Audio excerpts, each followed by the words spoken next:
నిజామాబాద్ పోలీసుల కాల్పుల్లో నిందితుడు రియాజ్ మృతి చెందిన ఘటనపై తెలంగాణ డీజీపీ శివధర్ రెడ్డి స్పందించారు.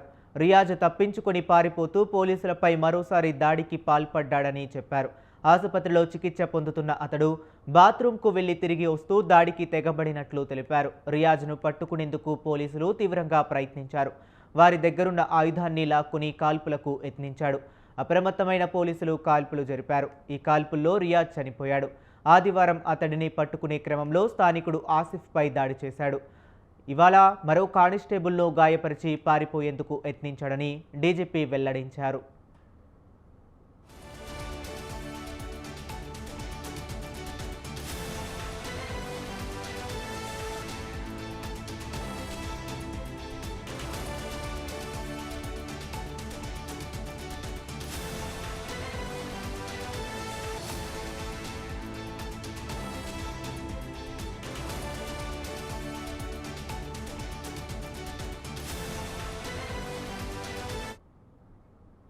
కానిస్టేబుల్ ప్రమోద్ కుమార్కు పోలీస్ శాఖ తరపున నివాళులు అర్పిస్తున్నట్లు డీజీపీ శివధర్ రెడ్డి తెలిపారు.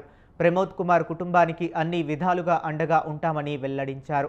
రాష్ట్రంలో శాంతి భద్రతల పరిరక్షణకు పోలీస్ శాఖ కట్టుబడి ఉంది. నేరస్తులు ఎంతటి వారైనా కఠినంగా అణచివేస్తాం. ప్రమోద్ కుటుంబానికి కోటి పరిహారం, 300 గజాల ఇంటి స్థలం అందిస్తాం. పోలీసు భద్రత, వెల్ఫేర్ బోర్డుల నుంచి 24 లక్షల పరిహారం ఇస్తామని చెప్పారు. ప్రమోద్ కుటుంబ సభ్యుల్లో ఒకరికి ప్రభుత్వ ఉద్యోగం ఇస్తాం అని డీజీపీ వెల్లడించారు. రియాజ్ మృతితో నిజామాబాద్లో స్థానికులు బాణసంచా కాల్సి సంబరాలు చేసుకున్నారు. నిందితుడు రియాజ్ చనిపోవడం పట్ల కానిస్టేబుల్ కుటుంబం హర్షం వ్యక్తం చేసింది.